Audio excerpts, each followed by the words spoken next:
نحمدہ ونصلی علی رسولہ الکریم اما بعد فاعوذ باللہ من الشیطان الرجیم بسم اللہ الرحمن الرحیم رب اشرح لی صدری ویسر لی امری واحلل عقدۃ من لسانی یفقہوا قولی رب زدنی علما رب زدنی علما رب زدنی علما آمین یا رب العالمین۔ السلام علیکم ورحمۃ اللہ وبرکاتہ۔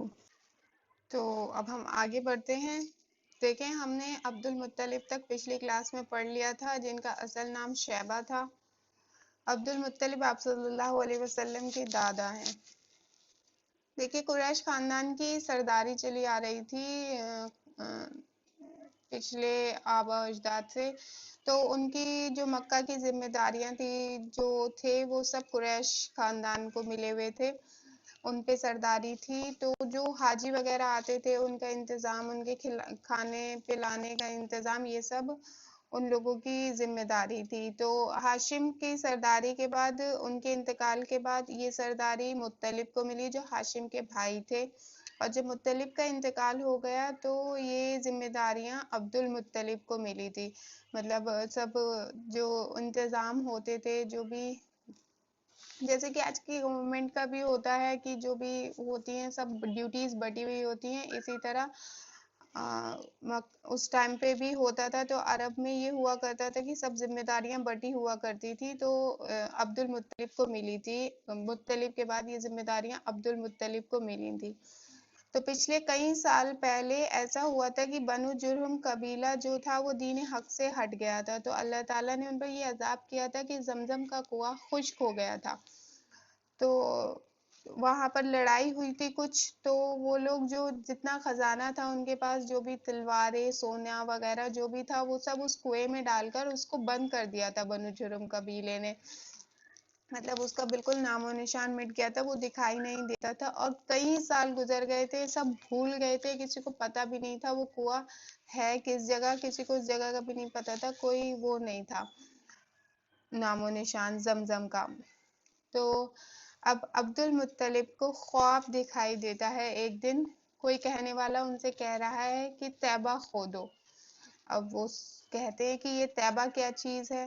پھر اگلے دن انہیں خواب دکھائی دیتا ہے کہ برہ کھودو، انہیں نہیں سمجھ میں آتا کہ برہ کیا چیز ہے۔ پھر تیسرے دن کوئی کہنے والا خواب میں کہتا ہے کہ مظنونہ کھودو، انہیں پھر بھی نہیں سمجھ میں آتا کہ یہ کیا کہہ رہا ہے۔ تو چوتھے دن جب انہیں پھر خواب میں دکھائی دیتا ہے تو کوئی کہتا ہے کہ زمزم کھودو، تو ان کی سمجھ میں آتا ہے اچھا زمزم کھودنے کے لیے کہا جا رہا ہے، اور یہ جو سارے نام ہیں وہ زمزم کے ہیں۔ عرب میں یہ رواج تھا کہ انہیں کوئی چیز بہت محبوب ہوتی تھی تو اس کے کئی سارے نام رکھ دیا کرتے تھے، تو اس طرح انہوں نے زمزم کے بھی کئی نام رکھ دیے تھے۔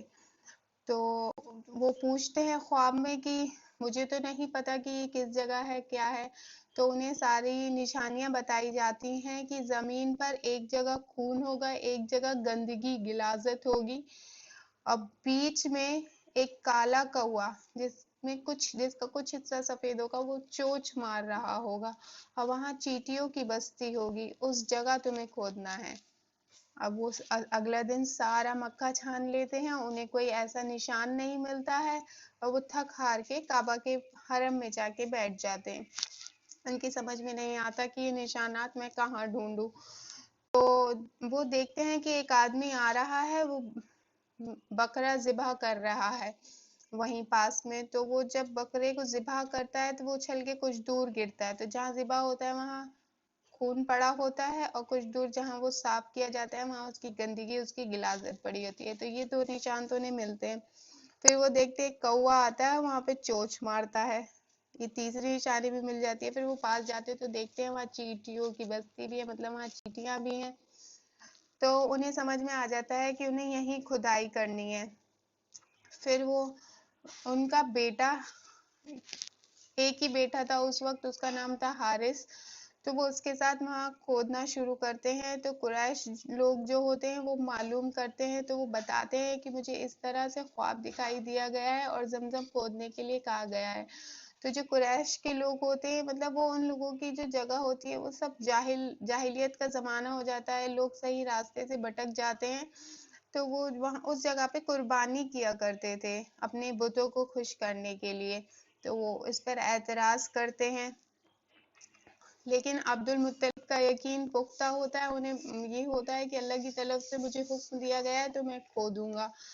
تو جب وہ کھودنا شروع کرتے ہیں تو قریش کے لوگ کہتے ہیں کہ اس میں ہمارا بھی حق ہوگا. تو عبد المطلب کہتے ہیں کہ نہیں، یہ کام اللہ تعالیٰ نے مجھے سونپا ہے تو اس پہ میرا ہی حق ہے.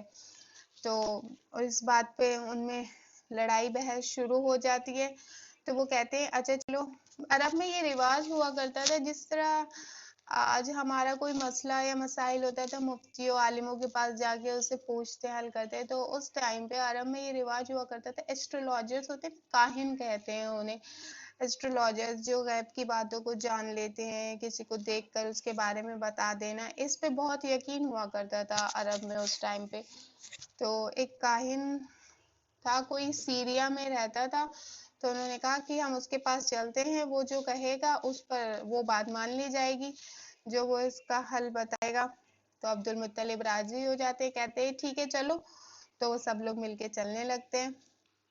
راستے میں ان کا پانی ختم ہو جاتا ہے، پیاس کی شدت بڑھ جاتی ہے، پانی بالکل ختم ہوتا ہے، سفر ابھی بہت لمبا ہوتا ہے. تو وہ لوگ کیا کرتے ہیں، اپنی قبریں کھود کر اس میں بیٹھ جاتے ہیں کہ یہیں مریں گے اور پھر دفن ہو جائیں گے. تو عبد المطلب بھی بیٹھ جاتے ہیں، لیکن پھر وہ کہتے ہیں کہ اس طرح بیٹھ کے موت کا انتظار کرنے سے تو اچھا ہے کہ ہم کچھ جدوجہد کریں، آگے بڑھتے ہیں، دیکھتے ہیں کچھ ہوتا ہے یا نہیں ہوتا ہے. تو جیسے ہی وہ کھڑے ہوتے ہیں اور اپنی اونٹنی کو کھڑا کرتے ہیں تو ایک مطلب پیر زور سے ان کا زمین پہ پڑتا ہے تو وہاں سے پانی نکلنے لگتا ہے. تو اس پانی سے سب لوگ اپنی پیاس بجھاتے ہیں. تو وہ لوگ کہنے لگتے ہیں کہ اب ہمیں آگے جانے کی ضرورت نہیں ہے، اللہ تعالیٰ نے اس فیصلے کا جو حل تھا وہ یہیں ہمیں بتا دیا ہے کہ عبد المطلب کا ہی اس پانی پر حق ہوگا، ورنہ یہ پانی تو کسی کے بھی قدموں کے نیچے سے نکل جاتا. اللہ تعالیٰ نے یہ ہمیں یہاں بتا دیا، اب ہمیں سیریا جانے کی کوئی ضرورت نہیں ہے. لہٰذا وہ لوگ واپس آ جاتے ہیں اور پھر کھدائی شروع ہوتی ہے. تو جب وہ کھودنا شروع کرتے ہیں اپنے بیٹے کے ساتھ تو وہ تھوڑا کھودتے ہیں تو دکھتا ہے کہ اس میں سے خزانہ نکلا ہے. تو قریش لوگوں کے من میں پھر لالچ آ جاتا ہے، قریش خاندان کے لوگوں کے. تو پھر وہ کہتے ہیں کہ اس پہ ہمارا بھی حق ہوگا. تو وہ ان میں سے ایک آدمی آگے بڑھتا ہے تو وہ کہتا ہے کہ تم اکیلے، تمہارا ایک ہی بیٹا ہے، تم ہمارا کیسے مقابلہ کر لو گے. تو عبد المطلب اس پہ کہتے ہیں کہ میرے باپ نے تمہارے باپ کو پالا، تمہیں پالا، اور تم آج مجھے آنکھیں دکھاتے ہو. تو یہ سن کر وہ تھوڑا پیچھے ہو جاتے ہیں. تو اس وقت عبد المطلب اللہ تعالیٰ سے دعا مانگتے ہیں کہ یا اللہ اگر تو مجھے 10 بیٹے دے گا تو میں ایک بیٹا تیری راہ میں قربان کروں گا. لہٰذا کنویں کی کھدائی ہوتی ہے، وہاں سے زمزم کا کنواں جو ہے وہ مل جاتا ہے، وہاں سے پانی نکلنا شروع ہو جاتا ہے. تو عبد المطلب کیا کرتے ہیں کہ ایک پونڈ بنا لیتے ہیں پاس میں، مطلب ایک تالاب ٹائپ، ایک حوض ٹائپ بنا لیتے ہیں. تو اس میں سے پانی نکال کر وہ اس میں بھر دیتے ہیں. تو لوگوں کو جو دن بھر ضرورت ہوتی ہے وہ وہاں سے لے لیتے ہیں، پھر اگلے دن وہ پھر بھر دیتے ہیں. اس طرح وہ کرتے ہیں. تو قریش لوگوں کو حسد ہوتا ہے کہ اس طرح تو عبد المطلب کی واہواہی ہو جائے گی. تو اب وہ لوگ کیا کرتے ہیں کہ جب وہ پونڈ بنا کے جاتے تھے تو اس میں تھوڑی چھیڑخانی کر دیتے تھے، تھوڑا کہیں سے توڑ دیتے تھے، بگاڑ دیتے تھے. تو اگلے دن آ کے عبد المطلب پھر اسے صحیح کرتے تھے. پھر اس سے بات نہیں بنی تو وہ اس میں آ کے نہا لیتے تھے کہ پانی گندا ہو جائے گا تو کوئی پینے کے لیے نہیں لے گا. یہ سب کرتے تھے. تو عبد المطلب اللہ سے دعا کرتے ہیں کہ یا اللہ میں تجھ سے دعا کرتا ہوں کہ یہ پانی پینے والوں کے لیے تو ٹھیک ہے، لیکن جو اس سے برا چاہیں اس کا میں ذمہ دار نہیں. تو ایسا ہوتا ہے کہ جو بھی اس پانی کے ساتھ برا چاہتا ہے وہ بیمار ہونے لگتا ہے. مطلب کوئی اس میں نہاتا ہے تو اس کو کوئی بیماری ہو جاتی ہے. تو اس طرح سے جو ان لوگوں کی سمجھ میں آ جاتا ہے کہ ہاں اللہ کی کوئی خاص مدد ہے مطلب کے ساتھ، اور وہ لوگ پھر پیچھے ہٹ جاتے ہیں. اب کچھ ٹائم بعد عبد المطلب کی کئی شادیاں ہوتی ہیں، 6-7 شادیاں ہوتی ہیں. تو ان سے ان کے کئی بچے ہوتے ہیں. تو الحمدللہ اللہ انہیں کافی اولاد دیتا ہے اور ان کے بیٹے بھی ہو جاتے ہیں، 10 سے زیادہ بیٹے ہوتے ہیں. تو وہ کافی طاقتور اور اچھی اولاد ہوتی ہیں، اپنے باپ کا سہارا ہوتے ہیں. تو اب اللہ تعالیٰ کی طرف سے عبد المطلب کو خواب دکھائی دیتا ہے کہ اپنی منت جو تم نے مانگی تھی اسے پوری کرو.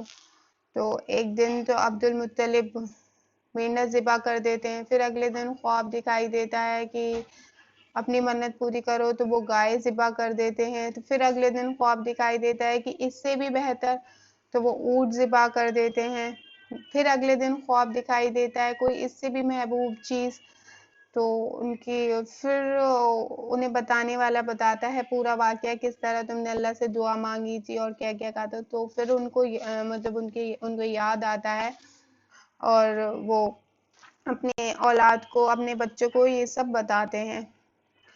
تو اب جب اپنے بیٹوں کو ساری بات بتاتے ہیں تو ان کے بیٹے تیار ہو جاتے ہیں، ٹھیک ہے آپ ہم میں سے جسے چاہیں ذبح کر سکتے ہیں. تو اب عبد المطلب کیا کرتے ہیں کہ قرعہ اندازی ہوتی ہے، مطلب جو ہم آج کل ہوتے ہیں نا پرچیوں پہ نام لکھ کے اچھالنا، تو اس ٹائم پہ بھی ہوتا تھا، لیکن جب پرچیوں پہ نہیں لکھا جاتا تھا تیروں پر لکھا جاتا تھا، تو اس طریقے سے سب پر لکھا جاتا ہے سارے بیٹوں کا نام. اور عبد المطلب کے جو سب سے چہیتے بیٹے تھے وہ عبداللہ تھے، یعنی آپ صلی اللہ علیہ وسلم کے والد. تو عبد المطلب چاہتے تھے چاہے جس کا نام آ جائے بس عبداللہ کا نام آئے، تو جب قرعہ اندازی ہوتی ہے تو عبداللہ کا نام نکلتا ہے، پھر دوبارہ قرعہ اندازی کی جاتی ہے، پھر عبداللہ کا نام نکلتا ہے، پھر تبارہ کی جاتی ہے، پھر عبداللہ کا ہی نام نکلتا ہے. تو عبد المطلب سمجھ جاتے ہیں کہ اللہ مجھ سے عبداللہ کی قربانی چاہتا ہے، تو اب وہ چل دیتے ہیں عبداللہ کو لے کے قربان کرنے کے لیے. تو اب سب خاندان والے سب مکہ کے لوگ غصہ ہو جاتے ہیں کہ ایسے کیسے تم اپنے بیٹے کو قربان کر دو گے، ایسے تھوڑی نہ ہوتا ہے، مطلب سب ایک سائڈ ہو جاتے ہیں اور عبد المطلب اکیلے، لیکن وہ اپنی بات پر ڈٹے ہوئے ہوتے ہیں کہ نہیں میں نے ایسا کہا ہے تو میں ایسا کروں گا. تو سب لوگ پھر ایک مشورہ ہوتا ہے کہ ٹھیک ہے کسی کاہن سے جو ہوتا ہے اسے معلوم کرتے ہیں، تو وہ جو کہے وہ جو مطلب ہمیں مشورہ دیں گے ہم اسے مانیں گے. تو کاہن جو ہوتے تھے وہ لیڈی تھی اس ٹائم پہ، کاہنہ تھی، وہ لوگ اس کے پاس جاتے ہیں اور اس سے پوچھتے ہیں کہ کیا کیا جائے. تو جب وہ اسے سارا مسئلہ بتاتے ہیں تو پھر وہ پوچھتی ہے کہ تم لوگوں میں اگر کوئی قتل کر دے تو اس کا کیا معاوضہ ہوتا ہے، مطلب کیا اس کی قیمت ہوتی ہے. تو وہ لوگ کہتے ہیں کہ 10 اونٹ. تو وہ کہتی ہے اچھا ٹھیک ہے پھر تم ایسا کرو جہاں تم قرآن اندازی کر رہے تھے وہاں ایسا کرو ایک جگہ عبداللہ کا نام لکھو اور ایک جگہ 10 اونٹ لکھو. پھر اگر عبداللہ کا نام دوبارہ نکلتا ہے پھر اونٹوں کی گنتی بڑھا دو، 20 اونٹ کر دو، پھر دوبارہ سے کرو، جب تک اونٹوں کا نام نہ آئے تب تک اسی طرح کرتے رہو اور 10 کر کے گنتی بڑھاتے رہو.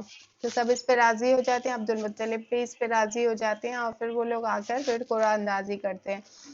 تو اس طرح وہ کرتے ہیں. تو پہلی دفعہ جب قرعہ اندازی ہوتی ہے 10 اونٹ اور عبداللہ میں تو عبداللہ کا ہی نام آتا ہے، پھر وہ اونٹ بڑھاتے ہیں 20 اونٹ کر دیتے ہیں، پھر عبداللہ کا نام آتا ہے، اس طرح کرتے کرتے 100 اونٹ ہو جاتے ہیں. تو جب 100 اونٹ اور عبداللہ دونوں میں قرعہ اندازی ہوتی ہے تو 100 اونٹ آتے ہیں، وہ پھر دوبارہ کرواتے ہیں، پھر 100 اونٹ آتے ہیں، پھر دوبارہ کرواتے ہیں، پھر 100 اونٹ آ جاتے ہیں. تو انہیں یقین ہو جاتا ہے ٹھیک ہے. تو اس طرح اللہ تعالیٰ عبداللہ کی جان بخشتے ہیں 100 اونٹ کی قربانیوں کے بدلے میں. محمد صلی اللہ علیہ وسلم اپنے آپ کو کہتے بھی تھے کہ میں 2 ذبیحوں کا بیٹا ہوں، ایک میرے دادا اسماعیل علیہ السلام جن کی جان ایک مینڈے کے بدلے میں بخش دی تھی اللہ تعالیٰ نے، اور ایک میرے والد عبداللہ جن کی جان 100 اونٹ کے بدلے میں بخشی گئی تھی. تو اس طرح اللہ تعالیٰ عبداللہ کی جان بچا دیتے ہیں. انشاءاللہ اب آج کے لیے مجھے لگتا ہے بہت ہے. آگے ہم پڑھیں گے کہ آپ کے والد اور آپ کے والدہ کا نکاح کیسے ہوا اور آگے کے مسئلے جو تھے مسائل وہ سب پڑھیں گے. تو آج کے لیے بہت ہے. السلام علیکم ورحمۃ اللہ وبرکاتہ.